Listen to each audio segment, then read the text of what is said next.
میرے عزیز بھائیوں اور بہنوں، ذرا ایک لمحے کے لیے اپنی آنکھیں بند کریں اور تصور کریں کہ قرآن کریم خود آپ سے مخاطب ہے۔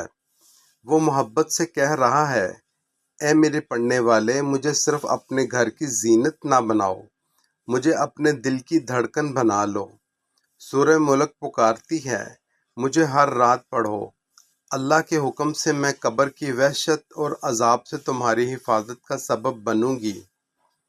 سورہ کہف کہتی ہے، ہر جمعہ میری تلاوت کرو، میں تمہارے چہرے کو نور سے منور کر دوں گی اور دجال کے فتنے سے حفاظت کا ذریعہ بنوں گی۔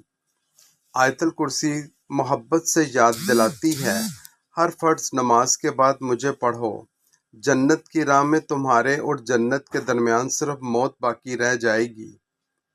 سورہ بقرہ فرماتی ہے، مجھے اپنے گھروں میں پڑھا کرو، اللہ کے حکم سے شیطان اس گھر سے دور ہو جاتا ہے۔ اور سورہ یاسین گویا دل کی آواز بن کر کہتی ہے، میں قرآن کا دل ہوں، مجھے پڑھو، میں رحمت، سکون اور اللہ کی یاد سے تمہاری زندگی کو روشن کر دوں گی۔